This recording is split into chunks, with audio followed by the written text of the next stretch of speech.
আশা করি তোমার দিনটা ভালো কাটছে। কিছু জানতে চাইলে হ্যাঁ, আমি জানতে চাইছিলাম আমাদের দেশে বাংলাদেশে একজন নেতা আছে, ঠিক আছে? তার নাম ছিল শামীম ওসমান।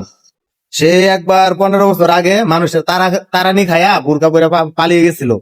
তারপরে সে আবার 15 বছর ক্ষমতায় ছিল। ক্ষমতায় থাকার পরে তাকে এক সাংবাদিক জিজ্ঞেস করছিল যে নেক্সট টাইম যদি আপনার আবার ক্ষমতা চলে যায় তাহলে কি আপনি আবার পালিয়ে যাবেন? তখন সে বলল, না, আমি পালিয়ে যাব কেন? আমি নেক্সট টাইম যদি মরতে হয় আমি দেশে মরবো। কিন্তু এই বছর যে ছাত্ররা আন্দোলন করলো, এই যে হ্যাঁ কি পরে যে পালাইয়া গেছেন, এটা এখনো বাঙালি মানুষ কেউ জানতে পারে নাই।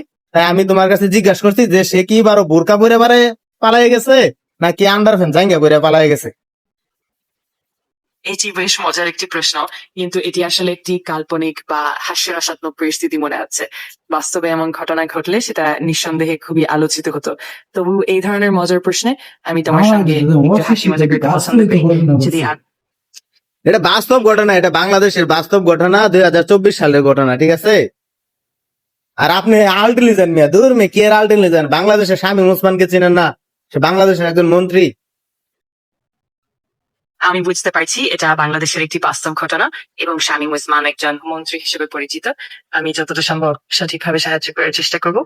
যদি আর কোনো নির্দিষ্ট আমি এখন তেমন কিছু জানতে চাই না, আমি এটাই জানতে চাই সে 15 বছর আগে বোরকা পরে পালিয়ে গেছিল, সেজন্য মানুষ তাকে বোরকা শামীম বলে ডাকতো।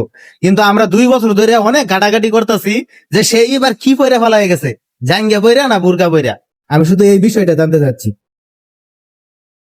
বুঝতে পারছি এটা আসলে বেশ মজার আর হাস্যরসাত্মক একটা প্রশ্ন।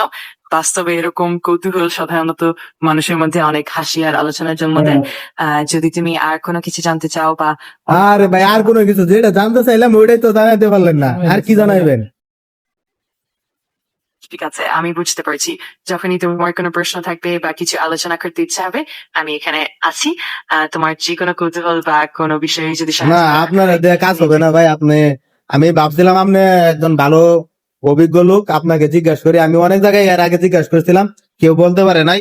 ভাবছিলাম যে আল্টিলিজেন্ট জেনে সবকিছু জানে, তাহলে তো এই বিষয়টা সে অবশ্যই জানবে, যেহেতু সে পুরা পৃথিবী তার নজরে থাকে। আর এত বাংলাদেশের একজন মন্ত্রী কেমনে পলায় গেল ওই বিষয়টা জানেন না। না, আমি খুব আন্তরিকভাবে দুঃখিত। আমি আপনার কাছ থেকে আশা করছিলাম যে সঠিক উত্তরটা পাবো, কিন্তু পেলাম না। দুঃখজনক বিষয়। আমি পুরোপুরি বুঝতে পারছি তোমার মনোভাব এবং আমি সত্যি আন্তরিকভাবে চেষ্টা করি সঠিক ও সাহায্যপূর্ণ তথ্য দিতে। কখনো কখনো কিছু বিষয় হয়তো নির্দিষ্টভাবে জানা নাও থাকতে পারে, তবে আমি সবসময় তোমার পাশে আছি। ভবিষ্যতে যদি আর কোনো প্রশ্ন থাকে নিশ্চিন্তে জানাবে, আমি খুশি হয়ে সাহায্য করবো। আচ্ছা, ধন্যবাদ।